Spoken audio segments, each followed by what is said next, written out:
Welcome to This Explainer. Today, we're diving into something truly mind-bending. Imagine being able to take ancient, heavy, classical literature and sneak it right into everyday pop culture. Well, that's exactly what the legendary Tamil lyricist Kannadasan did. He was like this brilliant, almost invisible bridge between grand, centuries-old poetry and our everyday, messy human experiences. If you've ever wondered how ancient roots stay alive in a modern world, you are going to love this. I mean, think about it. How do you turn a 2,000-year-old poem into a modern, chart-topping hit song without anyone even noticing? Sounds literally impossible, right? But that was Kannadasan's absolute superpower. He smuggled high culture straight into mass pop culture, slipping the profound wisdom of ancient scholars right into the super catchy melodies of mid-century Tamil cinema. Section 1. Literature meets everyday experience. For years, there's been this massive debate among scholars about Kannadasan's genius. Was it driven by Ilakkiyatakam, his deep literary influence, or was it Anubhavatakam, his raw, lived experiential influence? Well, the truth is, it wasn't an either-or situation. He didn't just pick a lane. He was a master synthesizer. He took his incredibly deep knowledge of classical literature and used it to elevate his own personal experiences, making them universally relatable for everyone. There's a famous quote from him that just hits the nail on the head. He said, "I am not a genius of science, but a genius of experience. My harvest of life feeds your hunger." It's such a powerful way to put it. He knew exactly how to anchor all that high-level literary knowledge in feelings we all share. He lived through the extreme highs and lows of life, and then used the sophisticated tools of ancient poetry to serve those raw realities right back to the masses. Section 2. Step-by-step transformation of classics. Let's look at exactly how he pulled this off. We'll start with a gorgeous concept from the Tirukkural, written by the ancient poet Valluvan. It's this deeply romantic, almost hidden metaphor. Imagine a lover blowing on hot milk before drinking it, but they aren't doing it because the milk is too hot for their own mouth. No, they are doing it to avoid burning the partner who spiritually resides in their heart. Wow, right? It's incredibly beautiful, but definitely complex and ancient. So, how do you modernize something like that for a movie? Kannadasan had a brilliant three-step process. First, he would identify the emotional core of the ancient poem. In this case, it's that fierce, protective love. Second, he'd strip away the complex vocabulary and translate it into simple daily speech. And third, he would adapt it seamlessly into a universal cinematic situation that anyone in the audience could instantly grasp. Just compare the two. You have Valluvan's deeply layered ancient verse about hiding love in the heart. And then you have Kannadasan's deceptively simple film lyric, "Drink the cooled milk, let him bathe in it." Boom. Just a few everyday words and he completely captures that exact same 2,000-year-old sentiment. He made the invisible genius of classical literature totally visible to the common person just sitting down to enjoy a film. Section 3. Kanban revived. Let's look at another heavy hitter, the Kamba Ramayanam. The poet Kamban wrote these grand verses about Princess Sita's incredible emotional tension during her Swayamvaram, which was her royal matchmaking ceremony.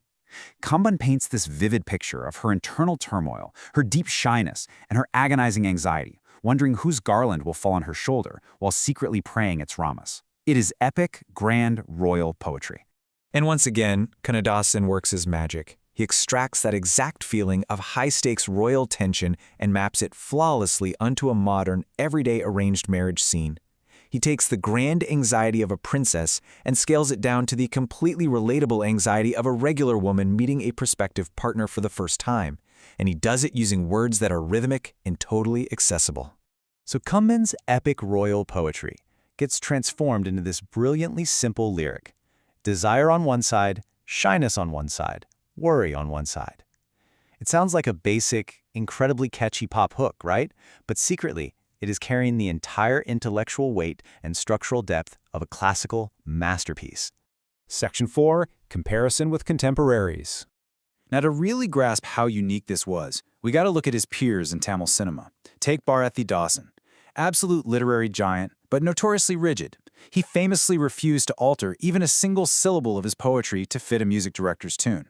Then on the other end of the spectrum, you have Valli, who was incredibly adaptable but relied much more heavily on direct modern experience rather than ancient texts. Kannadasan, he sat perfectly in the sweet spot.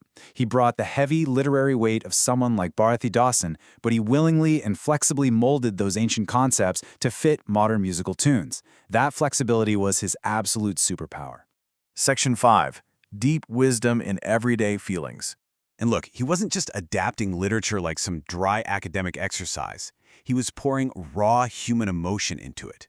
He covered everything, the absolute agony of a broken heart, deep and unbreakable family bonds, the harsh realities of everyday political struggles, and that inevitable constant push and pull between human joy and sorrow.